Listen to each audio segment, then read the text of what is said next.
another tool to fight what many are calling a crime epidemic in D.C. So glad you're with us here on WSA 9. I'm Adam Longo. And I'm Simone D'Alba. Today, Mayor Muriel Bowser introduced a bill that calls for a series of policy changes and laws that she says will address some of the growing crimes that are happening now. Let's check in live with Delia Gonzalez on Georgia Avenue in Ward 4, where the police chief laid out the plan. Delia, some of these laws, they've been on the books before.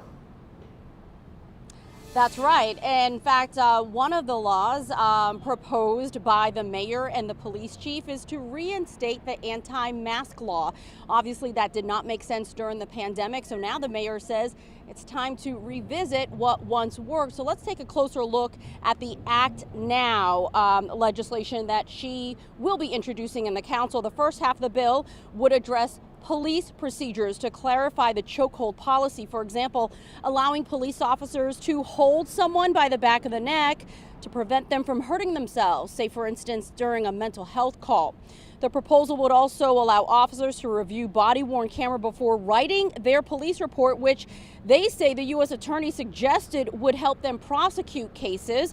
And it would further clarify vehicle pursuits, of course, with a supervisor's approval. Now, the second half revisits laws, as we mentioned, that used to be in the books, making mask wearing, quote, during or with intent to commit a crime unlawful.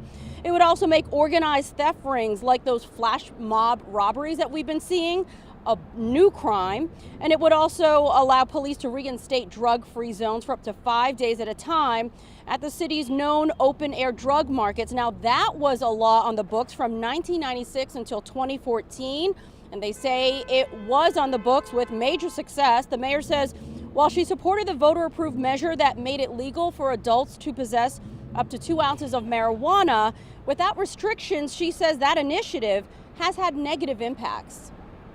But it also created very dangerous gray markets in the district. It's a lot of cash in it, it's still a lot of street sales, and it's a lot of violence involved in it.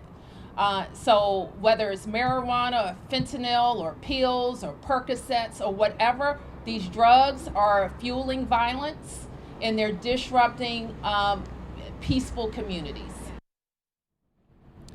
And I have to tell you, there were at least, I would say, 50 to 60 residents here as well. And a lot of them broke out into applause when the mayor talked about cracking down on these open air drug markets. She says there are probably less than 10 in the city, but she says certainly they are fueling, that she says, crime in this city. So does the mayor have the buy-in from community? And most importantly, does she have the buy-in from the council in order to make these proposals law? I'll have that coming up when I see you in an hour.